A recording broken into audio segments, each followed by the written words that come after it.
हाय, good morning, सत श्री अकाल, आदाब, नमस्कार, वनकम और जय हिंद दोस्तों। कैसे आप लोग? मैं आ गया आपका अपना डॉक्टर बंदा परवर। थाम लो जिगर, बन के प्यार फिर आया है खिदमत में आपकी हजूर। फिर डॉक्टर नवनीत कालरा आया है बंदा परिवर। चलो बताता हूँ, आज की गुड न्यूज़ है बैड न्यूज़ है, जो भी आपको झेलनी तो पड़ेंगी, क्योंकि मैं लेकर आया हूँ आज का तड़का। तड़का ये है कि एक कुछ गुड न्यूज़ है और एक आधी बैड न्यूज़ भी है। ठीक है, इसलिए बोल रहा हूँ सावधानी रखो, सावधानी रखो, सावधानी रखो। कहाँ रखें लेकिन सावधानी उठा के? कितनी रखें, थक गए यार। चलो पहले बता देता हूँ आज की गुड न्यूज़, फिर बताऊंगा एक सैड न्यूज़ क्या बैड न्यूज़ है। जो एक स्टडी हुई है एंटीबॉडीज़ के बारे में, उसके बारे में, और हमारी सेकेंड वेव में इतने ज़्यादा केसेस क्यों आए थे उसका भी एक रीज़न बताऊंगा, और उससे हमें क्या शिक्षा लेनी चाहिए आगे के लिए। ठीक है, और उसके ऊपर ही डिपेंड करता है थर्ड वेव कि आएगी नहीं आएगी, आएगी तो कितनी खराब होगी, कम होगी, ज़्यादा होगी। ये सब कुछ उसी पे डिपेंड कर रहा है जो आज टॉपिक मैं आपको बताने जा रहा हूँ बाद में। पहले एक बता दूं आज कितने केसेस आए हैं। 38,130 केसेस हैं, 39,000 रिकवर हो गए हैं, 39,000 रिकवर हुए हैं, 38,000 आए हैं। 3.854 लाख एक्टिव केसेस हैं, 368 डेथ हुई हैं। 70 करोड़ के आसपास वैक्सीन करीब करीब लग चुकी हैं, और 40% को एक वैक्सीन लग चुकी है। अब बताते हैं आपको। अच्छी बात सिर्फ एक अभी ये आई है कि केरला में केसेस में थोड़ी सी गिरावट शुरू हो चुकी है, पर पता नहीं, मुझे ऐसा लगता है केरला में गिरावट शुरू होगी तो दूसरी जगह से उठावट शुरू ना हो जाए। ये हमेशा उल्टा हुआ है केरला के साथ, और हमारे बाकी इंडिया के साथ हमेशा उल्टा केस चल रहा है। तो ऐसा ना हो कि केरला नीचे आ जाए और बाकी जगह ऊपर चली जाए, कुछ नहीं पता। केरला में 25,772 केस आए, 189 डेथ हुई हैं। केरला में ये 7 दिन में पहली बार ऐसा हुआ है कि केसेस थोड़े कम हुए हैं। महाराष्ट्र में करीब करीब 3,898 यानी 3900 केसेस आए, 86 डेथ हुई हैं। तमिलनाडु 1500, आंध्रा 1100, कर्नाटका 850। मिजोरम में केसेस बढ़ गए हैं, करीब करीब 1500 केसेस आए हैं मिजोरम। रम पी लिए गए भाई मिजोरम। और केरला में नाइट कर्फ्यू हटा दिया गया। यार अभी तो ऐसे हालात थे नहीं जो इतनी जल्दी नाइट कर्फ्यू हटा दिया, पता नहीं क्या जल्दी आई पड़ी इन लोगों को, समझ नहीं है। और इधर मुंबई में अभी 7 दिन में केसेस थोड़े बड़े हैं, चिंता का थोड़ा सा कारण मुंबई के लिए भी है। हालांकि अभी 353 केसेस आए हैं, 2 डेथ हुई हैं। तो आमचू मुंबई, तेरे को बोलने का थोड़ा सा बहुत सावधानी रखने का, इधर उधर फालतू में मुंह नहीं मारने का। और चलो अब बताता हूँ बाकी प्रदेशों का हाल। ओडिशा में 638, वेस्ट बंगाल में 600, तेलंगाना में 298, आसाम में 471, जम्मू कश्मीर में 126, हिमाचल विच 179। तो ये है केसेस जो 3 डिजिट में आए। और अब चलते हैं उन राज्यों की तरफ जहां पे 2 डिजिट में केसेस रह गए हैं। तो हम बताने जा रहे हैं आपको देश का हाल। छत्तीसगढ़ में 56 केसेस आए हैं, राजस्थान में 12, गुजरात में 18, एमपी में 11, हरियाणा में 11, बिहार में 6, हमारा बिहार में सबसे कम है 6, पंजाब में 28, झारखंड में 14, उत्तराखंड में 14, गोवा में 74, मणि दिल्ली में 50, 50 एकम 50, 50 दूना 100। तो फिर किस बात को रो? रोवा लोग इनको बता ही रहे हैं कहाँ कहाँ डेथ नहीं हुई, रहे कहाँ डेथ नहीं हुई वो बताते हैं। छत्तीसगढ़ में कोई डेथ नहीं हुआ, राजस्थान में, गुजरात में, एमपी में, बिहार में, हमारे बिहार में भी कोई डेथ नहीं हुआ, और झारखंड में कोई डेथ नहीं हुआ, गोवा में कोई डेथ नहीं हुआ। गोवा घूमना जाना चाहते हैं, चाहिए, पर मास्क लगा के जाइए, दारू मत पीजिए, बियर मत पीजिए वहां बैठ के, फिर आप भूल जाते हैं मास्क लगा है नहीं लगा है। तो दिल्ली में 50 केसेस आए हैं, 1 डेथ हुआ लेकिन दिल्ली में। तो दिल्ली की बस कहाँ जाएगी? छोड़ दो यार दिल्ली की बस को, बोर हो गया हूं मैं भी अब, छोड़ो। आए रहने दो, दिल्ली की बस को रहने दो, क्या बताऊं। ओ दिल्ली दिल्ली दिल्ली दिल्ली दिल्ली दिल्ली दिल्ली दिल्ली दिल्ली दिल्ली दिल्ली छत्तीसगढ़, दिल्ली गुजरात, दिल्ली एमपी, दिल्ली बिहार, दिल्ली झारखंड, दिल्ली मणिपुर, दिल्ली राजस्थान। है कोई जवान?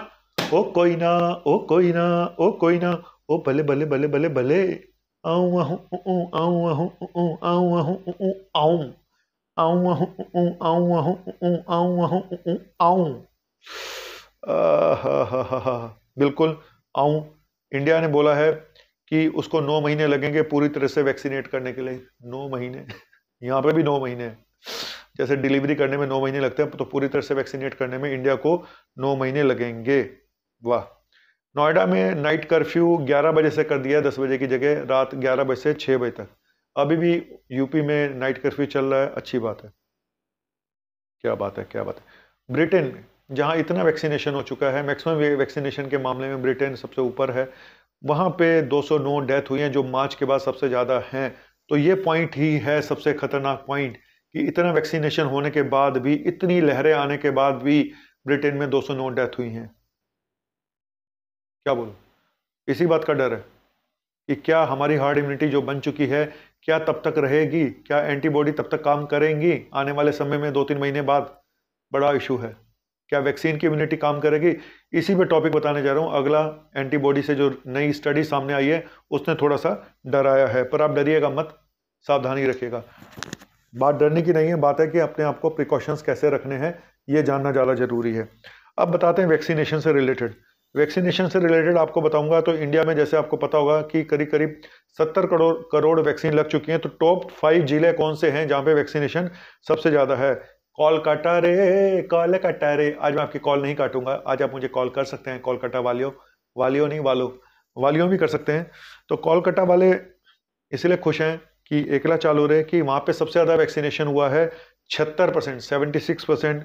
डीयू, डीयू ये पता नहीं कहाँ पे है, 72%। लेह लद्दाख में, लेह में 71.7%। उसके बाद गुड़गांव का नंबर आता है 64.3, और फिर अरुणाचल में पप्पू पारे करके जगह है, वहाँ 60% के आसपास वैक्सीनेशन। टॉप 5 ये हैं। तो कलकत्ता सबसे ऊपर है, दीयू, लेह, गुड़गांव, और एक अरुणाचल प्रदेश का एक जगह है पप्पू पारे। तो ये वैक्सीनेशन के मामले में टॉप जिले हैं। लेकिन ये मत समझ लीजिएगा कि अगर ये जिले टॉप है तो इनके स्टेट भी टॉप में होंगे, ऐसा नहीं है, बिल्कुल ऐसा नहीं है, ठीक है। और सबसे कम जो वैक्सीनेशन हुआ है वो हुआ है कानपुर, उत्तर प्रदेश के ज़्यादातर जिलों में। कानपुर रूरल में 2.97%, बदायूं में 4.35, कन्नौज में 4.57, हरदोई में 4.67, चित्रकूट में 4.75। चित्रकूट के घाट पर भाई संतन की भीड़, पर भीड़ भी ज़्यादा लग गई तो फिर मुसीबत आ जाएगी संतन की। तो इसलिए भाई वैक्सीनेशन जल्दी जल्दी करो और काम पे चलो, सच बता रहा हूँ। और जो रूरल गांव में वैक्सीनेशन की पहली डोज है वो 53% है। सभी टोटल इंडिया की बात कर रहा हूं, जो रूरल एरिया में 53% है और अर्बन इलाकों में 75.6% है। वाह भाई वाह, वाह भाई वाह, वाह भाई वाह। अब मैं बताता हूं उस खबर की ओर जो कि थोड़ा सा डराने वाली खबर है, लेकिन डरना नहीं है, सिर्फ प्रिकॉशन रखने और वेट एंड वॉच वाली पॉलिसी है हमारे पास। इससे ज़्यादा कुछ करने लायक है भी नहीं।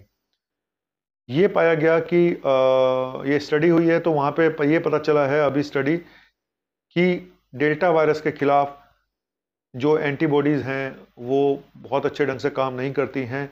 ये देखा गया कि जो अगर आपको पहले इन्फेक्शन हुआ है और एंटीबॉडी बन गई है, उनमें 6 गुना कमी पाई गई, 6 गुना उनका इफेक्ट कम हुआ डेल्टा वायरस के खिलाफ।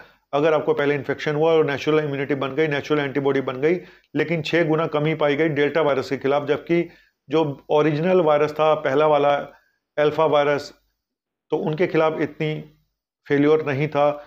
और वैक्सीन से बनी हुई जो इम्यूनिटी थी, वैक्सीन से बनी हुई जो एंटीबॉडी थी, उनमें 8 गुना कमी पाई गई डेल्टा वायरस के खिलाफ। यानी अगर आपको पहले इन्फेक्शन हुआ तो आपकी एंटीबॉडी में नेचुरल एंटीबॉडीज जो बनती हैं उनमें 6 गुना कमी पाएगी, डेल्टा वायरस के खिलाफ काम नहीं करती हैं। और जो वायरस, जो वैक्सीन से एंटीबॉडी बनी, उनमें 8 गुना कमी पाई गई डेल्टा वायरस के खिलाफ। तो और ये मान के चल रहे हैं कि जो हमारी सेकेंड वेव आई थी उसमें 25 से 50% री इन्फेक्शन हुआ था, तभी इतना भयानक रूप लिया था इसने। हमारे अप्रैल में और मई में जो सेकेंड वेव आई थी उसमें ज़्यादातर केसेस में ब्रेक थ्रू इन्फेक्शन भी था और री इन्फेक्शन भी था। तो इसी बात पे डिपेंड करता है हमारा थर्ड वेव का सारा जो डर लोग दिखा रहे हैं। सिर्फ 2 ही चीज़ें हैं, मैं आपको बताऊं, सिर्फ 2 चीज़ें हैं जिसके ऊपर थर्ड वेव डिपेंड करती है। पहली चीज़, क्या जो हमारे यहाँ हार्ड इम्यूनिटी बनी हुई है जो उत्तर भारत में, मध्य भारत में, क्या तब तक वो हार्ड इम्यूनिटी बनी रह पाएंगी? क्या हमारी एंटीबॉडी, क्योंकि डेल्टा वायरस अभी गया नहीं है, अभी भी डेल्टा वायरस इंडिया में मौजूद है, तो क्या अगर से थर्ड वेव आती है तो क्या ये एंटीबॉडी हमारी काम करेंगी? बहुत से लोगों को इन्फेक्शन हो गया, बहुत से लोगों को वैक्सीन लग गई है, तो क्या वैक्सीन की एंटीबॉडी जो बनी हुई है क्या वो काम करेंगी डेल्टा वायरस के खिलाफ? कहीं ऐसा तो नहीं कि डेल्टा वायरस फिर अपना रूप दिखाएगा दोबारा से, या फिर डेल्टा वायरस से भी कोई खतरनाक म्यूटेशन हो जाए तो फिर वो भी खतरनाक हो सकता है। कुल मिला के फिंगर्स ऐसे क्रॉस हैं। सच बात तो ये है, किसी को कुछ नहीं पता है, सब ये मान के चल रहे हैं कि थर्ड वेव आएगी तो थोड़ी कम खतरनाक होगी, लेकिन कितनी कम खतरनाक होगी ये देखने वाली बात है। कितनी कम खतरनाक होगी ये देखने वाली बात है। लेकिन मैं फिर बोल रहा हूँ, अगर सितंबर में थर्ड वेव नहीं आई तो अक्टूबर में भी शायद नहीं आएगी, लेकिन अभी सितंबर शुरू हुआ है दोस्तों, आज सिर्फ 8 तारीख है, तो डरा नहीं रहा हूँ, बस अपना प्रिकॉशंस रखिएगा और ऊपर वाले से प्रे करेंगे कि ऐसा ना हो। सब लोग बहुत भुगत चुके हैं, बहुत लोगों ने अपने संगे साथियों को खो दिया है। अब दोबारा यार वो मंजर मैं भी याद नहीं करना चाहता। सच में बहुत खतरनाक और बहुत ही रुला देने वाला मंजर था। कितने लोग जा चुके हैं, मेरे अपने कितने चले गए हैं। मैं खुद पोस्ट कोविड कॉम्प्लिकेशन से अभी तक निकल नहीं पा रहा हूँ। मैंने कल वीडियो में बताया था कि मुझे एक प्रॉब्लम हो रही है। थक गए यार, कोई बात नहीं, फिर बोलूँगा, फालतू में बेवजह अभी बाहर मत निकलिएगा। इस वायरस का कुछ नहीं पता, ये चाइना का माल है, कब ये बैक एंट्री मारेगा पता नहीं। अभी तक नज़र नहीं आ रही है इसकी कोई एंट्री, लेकिन बता दूंगा जैसे मुझे फील होना शुरू होगा, जैसे ही मुझे लगेगा तो आपको भी पता चल जाएगा कि थर्ड वेव आ रही है नहीं आ रही है। अभी तक ऐसा कोई नामो निशान नज़र नहीं आ रहा है इंडिया में, लेकिन जैसे जैसे दिन गुजर रहे हैं वैसे वैसे तस्वीर थोड़ी और क्लियर होती जाएगी। वैसे वैसे ये अंधकार और जो कोहरा छाया हुआ है धीरे धीरे हटेगा, तब दिखाई देगा कि एक्चुअल पिक्चर क्या है। पिक्चर अभी बाकी है मेरे दोस्त। शायद फिर आप बोलेंगे सर आप तो बोलते हैं थर्ड वेव नहीं आएगी। मैं बार बार बोल रहा हूँ, ये मैंने कभी नहीं बोला कि थर्ड वेव नहीं आएगी, सिर्फ ये बोला कि किसी को कुछ नहीं पता है कि कब आएगी, कितनी, बस इतना ही बोल सकते हैं कि कम खतरनाक होगी। कितनी कम खतरनाक होगी ये किसी को नहीं पता। सब तीर तुक्के मार रहे हैं, जिसका लग गया भाई बस वही है। चलो अपना रखो, और कब तक मन को ये अंधेरे चलेंगे, कभी ना कभी तो उदासी भरे दिन ढलेंगे। बिल्कुल, पॉजिटिव रहने के अलावा है क्या हमारे पास, ये भी बताओ भाई, क्या है? कुछ नहीं है। तो चलो, और कैसा लगा मेरा ये नया, क्या नज़र ना लग जाए, तो नज़र ना लग जाए इस देश को और जो इम्यूनिटी बनी हुई है उसको, तो अपना इम्यूनिटी को सुधारिएगा। रोज वॉक करें, खाना पीना ठीक रखें, और थोड़ा योगा करें, मेडिटेशन करें, तो सब कुछ ठीक होगा। ठीक है, और थिंक पॉजिटिव। ठीक है, थैंक यू वेरी मच। जैसे मुझे आभास होगा, सबसे पहले मैं आप ही को बताऊंगा कि थर्ड वेव आ रही है नहीं आ रही। अभी तक मुझे दिखाई नहीं दे रही है, आगे का रब राखा। आपका मुन्ना भाई MBBS। बाय।